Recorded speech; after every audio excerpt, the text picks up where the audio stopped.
नमस्कार दोस्तों, आज हम एक ऐसी किताब की बात करेंगे जो न सिर्फ आपकी सोच बदलेगी बल्कि आपकी जिंदगी को नई दिशा देगी। किताब का नाम है rich dad poor dad, Robert Kiyosaki की मशहूर रचना। आज हम इसे हिंदी में ऑडियो बुक के रूप में पेश कर रहे हैं और वह भी आई वॉइस के साथ, जो इसे और भी जीवंत बनाती है। यह कोई साधारण पढ़ाई नहीं है बल्कि एक रोमांचक कहानी की तरह बयान किया जाएगा जो आपको शुरू से अंत तक बांधे रखेगी। और याद रखिए, ये वीडियो प्ले नहीं हो रहा है, सिर्फ ऑडियो है ताकि आप इसे सुनते हुए अपना रोजमर्रा का काम कर सकें, जैसे घर का काम, ड्राइविंग या जिम। समय बर्बाद करने की कोई जरूरत नहीं, बस कान लगाकर सुनें, सीखें और अपनी जिंदगी में अप्लाई करें। हमने इसे सबसे लंबा आर्टिकल बनाया है ताकि हर डिटेल कवर हो, लेकिन आसान भाषा में, भारतीय समाज के उदाहरणों के साथ।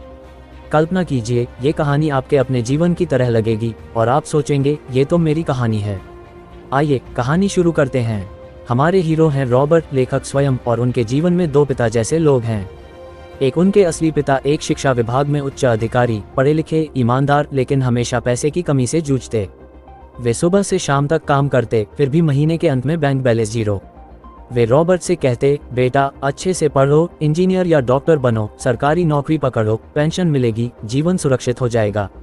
दूसरे हैं रॉबर्ट के सबसे अच्छे दोस्त माइक के पिता, एक सफल व्यापारी जिन्हें रॉबर्ट रिच डैड कहता है।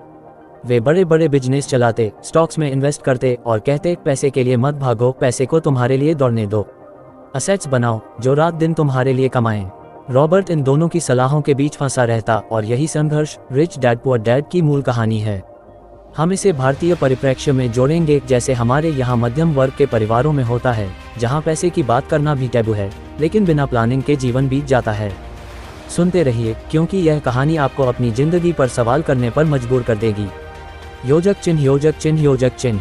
अध्याय 1, अमीर पिता और गरीब पिता की सीख, दो दुनिया का टकराव। रॉबर्ट सिर्फ 9 साल का था जब उसने पहली बार पैसे की असली ताकत महसूस की। स्कूल में उसके दोस्तों के साथ वह खेलता, लेकिन घर पर देखता कि उसके गरीब पिता कैसे हर महीने सैलरी का इंतजार करते। पिताजी कहते, पैसे की लालच मत करो, वह बुरी चीज है। ईमानदारी से काम करो, भगवान सब देगा। लेकिन हकीकत में वे एमई चुकाते, किराने का बिल भरते, बच्चों की स्कूल फीस जमा करते और कुछ नहीं बचता। ठीक वैसे ही जैसे भारत के करोड़ों मध्यम वर्ग परिवार, जहां पिता सुबह 6 बजे घर से निकलते हैं, शाम 8 बजे लौटते हैं, लेकिन बैंक में सेविंग्स नामात्र। रॉबर्ट के गरीब पिता की सोच थी कि शिक्षा ही सब कुछ है, अच्छे मार्क्स लाओ, कॉलेज जाओ, नौकरी पाओ। लेकिन रिच डैड की दुनिया अलग थी। वे कहते, पैसे से डरना मत, उसे समझो और उसका इस्तेमाल करो। स्कूल में जो पढ़ाते हैं वह नौकरी के लिए है, लेकिन अमीर बनने के लिए फाइनेंशियल एजुकेशन चाहिए। रॉबर्ट और उसका दोस्त माइक मिलकर एक छोटा सा बिजनेस शुरू करते हैं, पुरानी टिन की डिब्बियां इकट्ठा करके उन्हें पिघलाकर सिक्के बनाना। पहले दिन वे कुछ कमाते, खुश होते, लेकिन जल्दी ही समस्या आती और वे समझते कि बिजनेस को स्केल कैसे करें। गरीब पिता गुस्सा होते, ये सब छोड़ो, पढ़ाई पर फोकस करो। रिच डैड हंसते और कहते, गलतियां से सीखो, यही असली शिक्षा है। भारतीय समाज में ये बहुत कॉमन है। कितने माता पिता बच्चों को यूपीएससी, आईआईटी या बैंक जॉब के लिए दबाव डालते हैं, सोचते हैं कि सरकारी नौकरी से जीवन सेट। लेकिन देखिए अमीर लोगों को, जैसे मुकेश अंबानी या गौतम अदानी, उन्होंने बिजनेस से साम्राज्य बनाया। वे रिस्क लेते हैं, इन्वेस्ट करते हैं। रॉबर्ट इन दोनों पिताओं से सीखता है कि दो तरह की सोच है, एक जो पैसे के लिए जीवन भर काम करती है, दूसरी जो पैसे को काम पर लगाती है। क्या आपके जीवन में भी ऐसे दो आवाजें हैं? एक कहती है सुरक्षित रहो, दूसरी रिस्क लो। अगर हाँ, तो यह अध्याय आपके लिए है। आगे की कहानी में रॉबर्ट का सफर और रोचक हो जाता है, जहां वह असली दुनिया में कदम रखता है।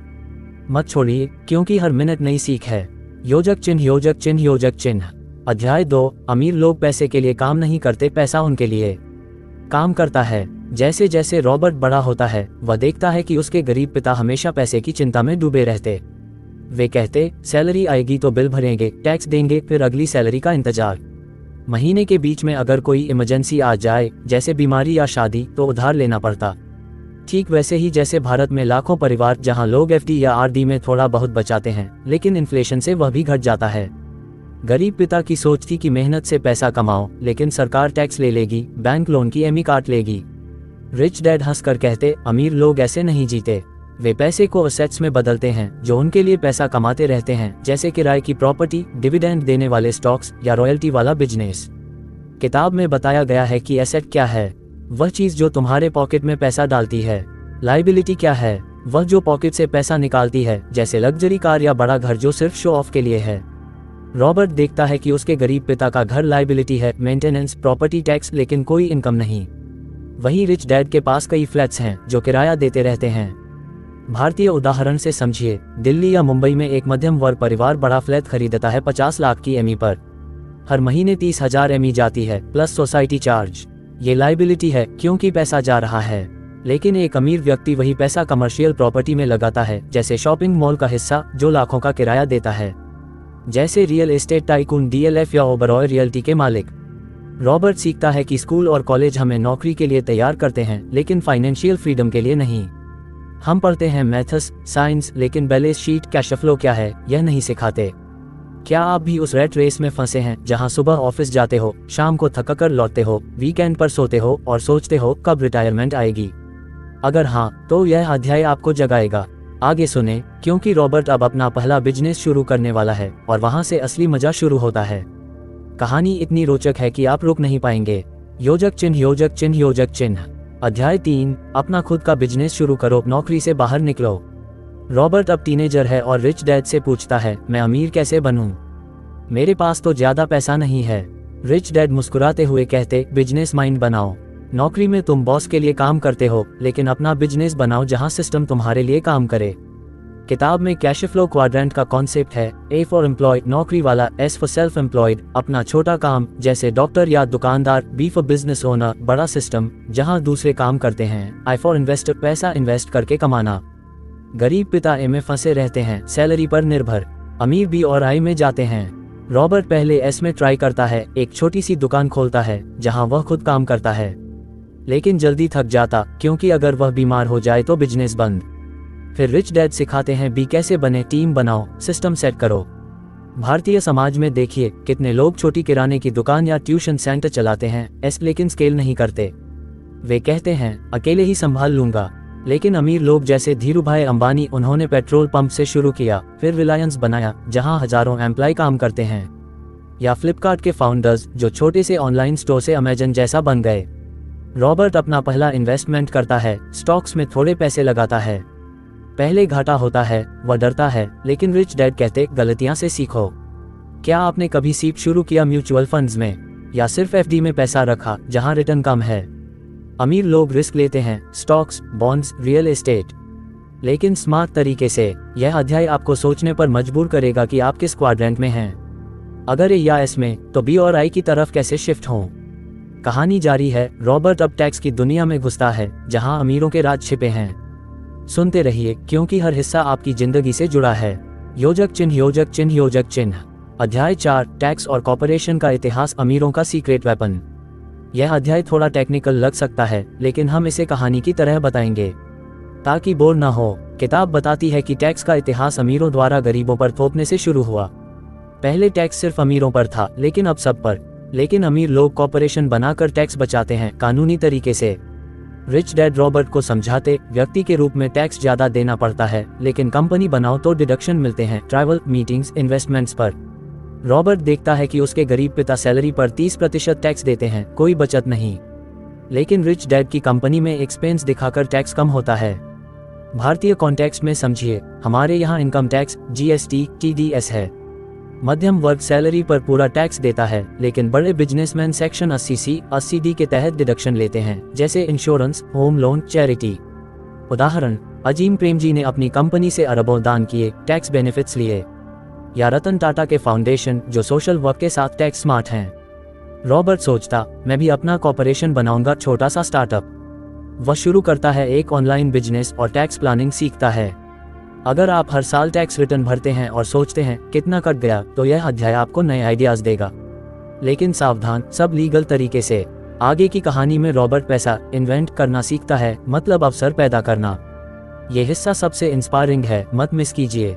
योजक चिन्ह, योजक चिन्ह, योजक चिन्ह। अध्याय 5, अमीर लोग पैसा इन्वेंट करते हैं, अवसर हर जगह हैं। रॉबर्ट अब युवा हो गया है और देखता है कि अमीर लोग पैसा कहां से लाते हैं। रिच डैड कहते, पैसा प्रिंट नहीं करते, लेकिन अवसर देखते हैं जहां दूसरे डरते हैं। फाइनेंशियल इंटेलिजेंस बढ़ाओ, अकाउंटिंग पढ़ो, इन्वेस्टिंग समझो, मार्केट ट्रेंड्स फॉलो करो, कानून जानो। किताब में उदाहरण है रियल एस्टेट का। सस्ती प्रॉपर्टी खरीदो, वैल्यू बढ़ाओ, बेचो या किराए पर दो। भारत में देखिए 2008 के ग्लोबल क्रैश में कितने स्मार्ट लोग सस्ते स्टॉक्स खरीदे, जैसे HDFC या इन्फोसिस, और आज करोड़पति हैं। या कोविड में जब सब डरे थे, कुछ ने ऑनलाइन बिजनेस शुरू किए, जोमैटो, स्विगी जैसे ऐप्स बूम हुए। रॉबर्ट अपना पहला डील करता है, एक पुरानी प्रॉपर्टी खरीदता है, बैंक लोन से रेनोवेट करता है और किराए पर देता है। पहले समस्या आती है, टेनेंट नहीं मिलता, मार्केट डाउन होता है, लेकिन वह सीखता है OPM, अदर्स पीपल्स मनी इस्तेमाल करना, बैंक का पैसा यूज करो। क्या आप भी अवसर मिस करते हैं? सोचकर, रिस्की है। यह अध्याय आपको सिखाएगा कैसे स्पॉट करें। रॉबर्ट का सफर अब पीक्स पर है, आगे जॉब से स्किल्स सीखने की बारी। कहानी इतनी गहरी है कि आप अंत तक पहुंचना चाहेंगे। योजक चिन्ह, योजक चिन्ह, योजक चिन्ह। अध्याय 6, पैसे के लिए काम मत करो, सीखने के लिए करो, स्किल्स इकट्ठा करो। रॉबर्ट एक कंपनी में जॉब ज्वाइन करता है, लेकिन रिच डैड कहते पैसे के लिए मत रहो, स्किल्स सीखो, सेल्स, मैनेजमेंट, लीगल, अकाउंटिंग। किताब में मैकडॉनल्ड्स का उदाहरण, वे बर्गर नहीं बेचते बल्कि रियल एस्टेट और फ्रेंचाइजी सिस्टम है। रॉबर्ट अलग अलग जॉब्स चेंज करता है, पहले सेल्स में जहां वह नेगोशिएट करना सीखता, फिर मैनेजमेंट में टीम हैंडल करना। भारतीय समाज में कितने इंजीनियर या MBA ग्रेजुएट्स जॉब में फंस जाते हैं, सालों एक ही काम करते लेकिन बिजनेस स्किल्स नहीं सीखते। वहीं सफल लोग जैसे नारायण मूर्ति ने इन्फोसिस बनाया क्योंकि उन्होंने ग्लोबल स्किल्स इकट्ठा की, या बायजूस फाउंडर जो टीचिंग से स्टार्टअप तक पहुंचे। रॉबर्ट समझता है कि जॉब एक स्कूल है जहां फ्री में सीखो। क्या आप अपनी जॉब से सिर्फ सैलरी लेते हैं या स्किल्स? ये हिस्सा आपको करियर रथिंक करने पर बाध्य करेगा। आगे ऑब्स्टिकल्स का अध्याय, जहां रॉबर्ट की असली टेस्टिंग होती है। योजक चिन्ह, योजक चिन्ह, योजक चिन्ह। अध्याय 7, बाधाओं पर काबू पाओ, डर, आलस और अहंकार से लड़ो। अब रॉबर्ट के सामने चुनौतियां, डर, फेलियर का सिनिसिज्म, नेगेटिव थिंकिंग, लेजीनेस, आलस, बैड हैबिट्स, खर्च करने की आदत, अरोगेंस, ओवर कॉन्फिडेंस। किताब बताती है कैसे इनसे पार पाओ, छोटे स्टेप से शुरू करो, मेंटर्स ढूंढो, बुक्स पढ़ो। रॉबर्ट स्टॉक मार्केट में इन्वेस्ट करने से डरता है, लेकिन छोटा अमाउंट लगाकर शुरू करता। भारत में कितने लोग शेयर मार्केट को जुआ कहकर अवॉइड करते, लेकिन सीप से लाखों कमाने वाले भी हैं। या आलस से बिजनेस आइडिया ड्रॉप कर देते। रॉबर्ट ओवरकम करता है, डेली रूटीन बनाता, नेटवर्किंग करता। उदाहरण विराट कोहली जैसे, जो डर से ऊपर उठकर स्टार बने। यह अध्याय मोटिवेशनल है, आपको पर्सनल ग्रोथ पर फोकस कराएगा। योजक चिन्ह, योजक चिन्ह, योजक चिन्ह। अध्याय 8, शुरू कैसे करो, एक्शन प्लान और अंतिम सीख। किताब के अंत में प्रैक्टिकल टिप्स, अच्छे टीचर्स ढूंढो, बुक्स पढ़ो जैसे think and grow rich, seminar attend करो, छोटे इन्वेस्टमेंट से शुरू करो। रॉबर्ट अप्लाई करता है, अपना बिजनेस ग्रो करता, इन्वेस्टर बनता और फाइनेंशियल फ्रीडम पाता। वह अब रिटायर हो सकता है, लेकिन काम एंजॉय करता। योजक चिन्ह, योजक चिन्ह, योजक चिन्ह। दोस्तों, रॉबर्ट की कहानी खत्म हो रही है, लेकिन आपकी कहानी अब शुरू हो सकती है। भारतीय समाज में जहां पैसे की कमी से सपने टूटते हैं, ये किताब दिखाती है रास्ता। अब आपके पास 2 चॉइस हैं, गरीब पिता की तरह जीवन भर सैलरी के लिए दौड़ते रहो, या रिच डैड की तरह पैसे को अपने लिए काम पर लगाओ। अपनी खुद की कहानी लिखने का समय आ गया है। कल से नहीं, आज से। एक छोटा सा स्टेप लें, एक फाइनेंस बुक पढ़ें, एक सीप शुरू करें या एक बिजनेस आइडिया पर रिसर्च करें। अगर यह ऑडियो बुक पसंद आया, जो सबसे लंबी और डिटेल्ड है, तो हमें लाइक, शेयर और सब्सक्राइब जरूर करें। हमारे YouTube और Facebook पर कमेंट में बताएं आपका फेवरेट पार्ट कौन सा था और आप आज से क्या एक्शन स्टेप लेंगे। अगली ऑडियो बुक के लिए बेल आइकन दबाएं ताकि आप मिस न करें। याद रखें, सिर्फ ऑडियो सुने, काम करें, समय बचाएं। धन्यवाद। जय हिंद।